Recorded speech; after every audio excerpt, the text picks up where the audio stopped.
Hi, I'll be talking about Dorothy Dix's crusade to reform mental institutions. A little bit of background about mental institutions. The first establishments to care for the mentally ill were called Bimaristans. This was a term used in the medieval Islamic world.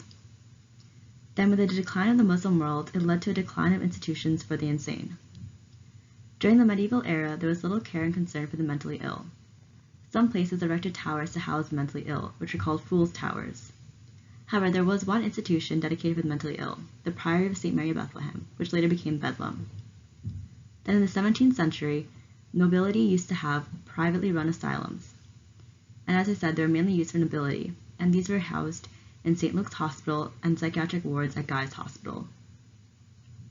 And in the 18th to 19th centuries, places called madhouses grew rapidly.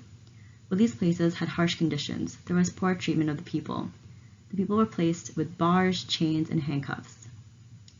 Then in 1808, we had the County Asylums Act, which introduced public asylums. And in 1845, we had the Lunacy Act, and the Lunacy Commission began to focus on lunacy legislation and reform in Britain. Biography of Dorothy Dix. Dorothy Dix was born in Hampden, Maine in 1802. She was the daughter of an alcoholic father and a depressed mother. She had 3 younger siblings, of whom she cared for.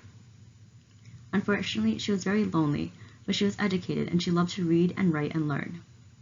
When she was 12, she moved to Boston to live with her grandmother, who helped further her education. Eventually, she went on to establish her own schools and curriculums for each. However, she experienced her own bouts of depression and she went to England to try and find some treatment. While in England, Dorothy met with many institutional reformers. As such, when she returned to the U.S., she became passionate about new approaches to the treatment of the insane. She took a job as a teacher to inmates in East Cambridge Prison, and while there, she was horrified at the conditions. This prompted her to begin her crusade. Dix visited every institution she could and documented everything she witnessed. Some of her writings are as stated.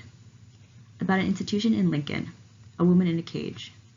About an institution in Medford, one idiotic subject chained and one in a closed stall for 17 years.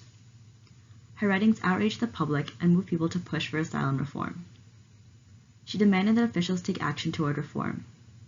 Dorothy Dix writes, "Men of Massachusetts, I beg, I implore, I demand pity and protection for these of my suffering outraged sex. Here you will put away the cold, calculating spirit of selfishness and self-seeking. Lay off the armor of local strife and political opposition.